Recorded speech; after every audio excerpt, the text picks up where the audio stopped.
The following is a speech by Dr. Frank C. Vasek given to the Audubon Society Symposium, October 27th and 28th, 1979, in Riverside, California, on the subject of wildlife in the California desert. Is there a future?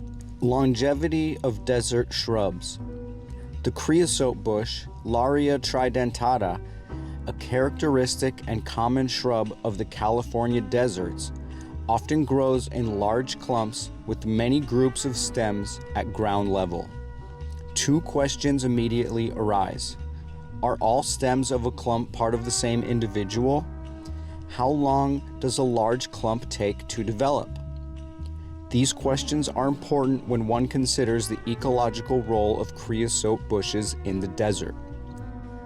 The creosote bush forms a matrix of dominant shrubs among which other organisms are interspersed. The creosote bush is there every day, year in and year out, providing stability to the landscape. Without creosote bushes, the desert soil would blow away, as been so thoroughly demonstrated in disturbed places like construction sites and motorcycle pit areas. Without soil, there would be no place for wildflowers, soil insects, and even burrowing animals to live.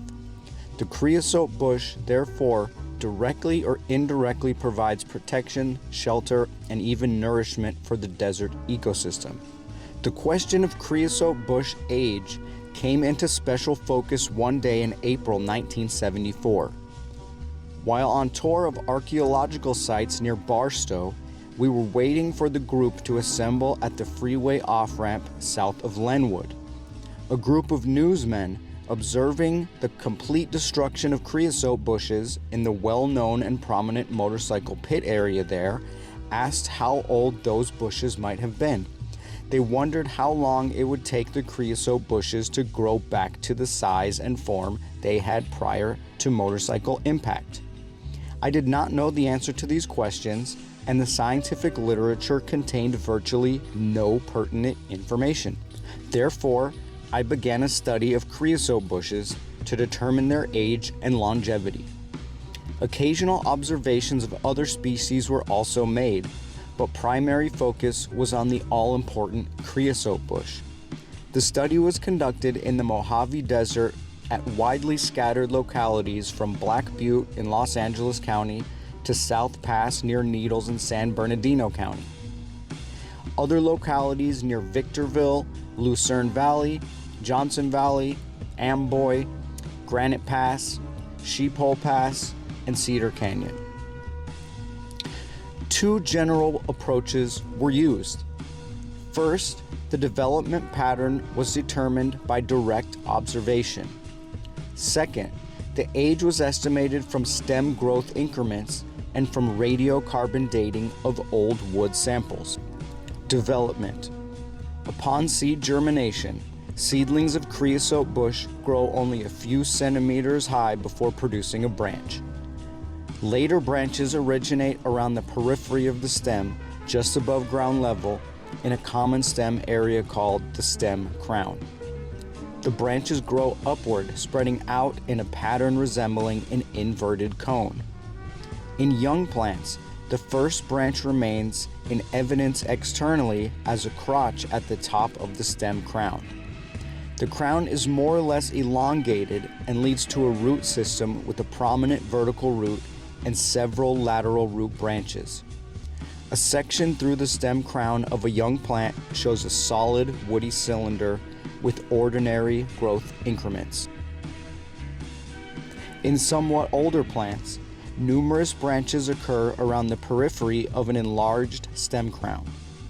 A few of the central older branches have died, and the younger branches are located around the edge. Some of the larger branches occur on bulges or lobes of rapid lateral growth and produce adventitious roots which grow laterally away from the stem crown. A section through the stem crown shows peripheral arcs of rapid lateral growth separated by points of necrotic dead tissue. The very center of the stem crown section may also be necrotic and start to rot away. In still older plants, The stems at the center of the stem crown have died and rotted away. The open center is surrounded by large, old stems, which in turn are surrounded by smaller, younger stems. The stem crown is massive and deeply divided or parted into numerous lobes of active growth, each leading to its own root.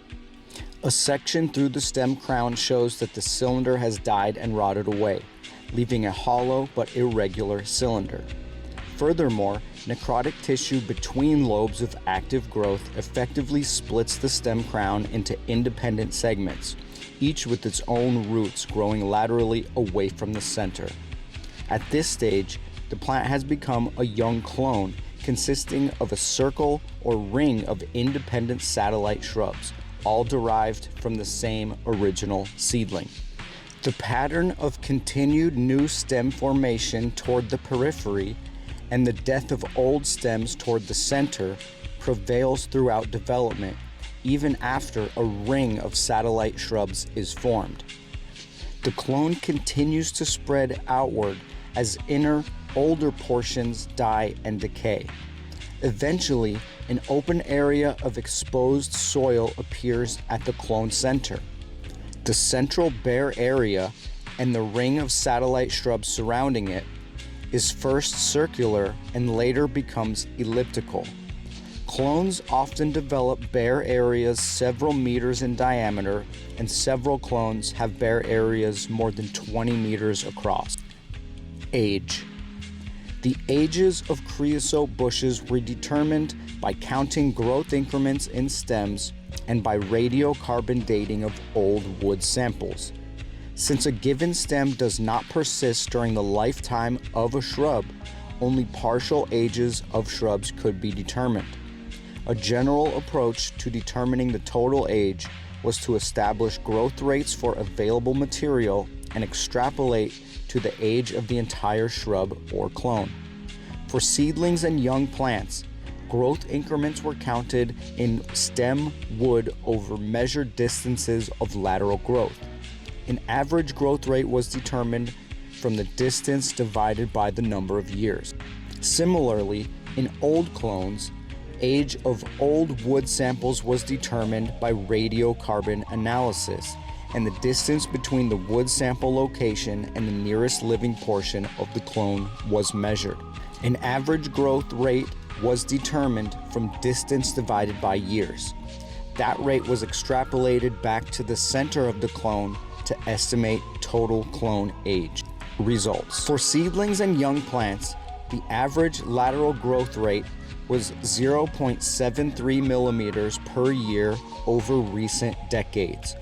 For old clones, the average lateral spread was 0.66 millimeters per year over the last 3 to 7 centuries. For a large elliptical clone, 8 by 11 meters in Johnson Valley, a growth rate of 0.39 millimeters per year was determined for the short axis of the clone on the basis that a 565-year-old wood fragment was located 22 centimeters from a living part of the clone. However, the clone center was located 358 centimeters in the other direction. By extrapolation, the clone should be about 9,100 years old, assuming the same growth rate prevailed through time. An even larger clone in Johnson Valley has a long axis of about 22 meters and an average radius of 7.8 meters. Applying the average clonal growth rate, 0.66 millimeters per year, to this clone yields an age estimate of 11,700 years. A climactic change about 7,000 years ago probably means that growth rates have also changed.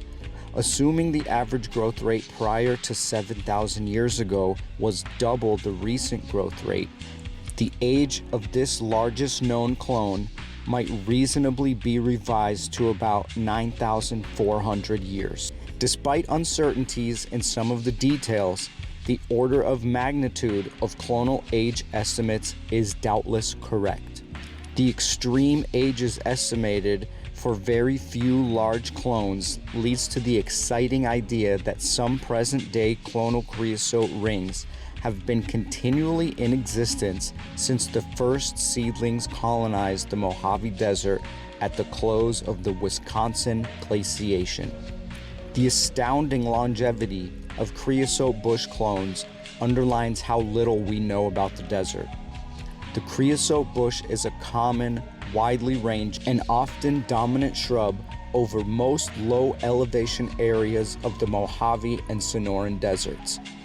It has been the subject of countless studies and observation, and a vast literature about creosote bushes has developed. Yet the world of science did not even have a first guess as to the possible age and longevity of creosote bushes, and did not even include a description of cloning or development. What other plants hold similar secrets? General observations indicate pronounced cloning patterns in desert plants such as Mojave yucca, Joshua tree, bladder sage, blackbush, Mormon tea, desert burr sage, etc. However, the development patterns and the age and longevity of these plants have not been studied. We don't know much about them or how they survived extreme desert conditions for long periods of time. We don't know what other secrets the desert may hold.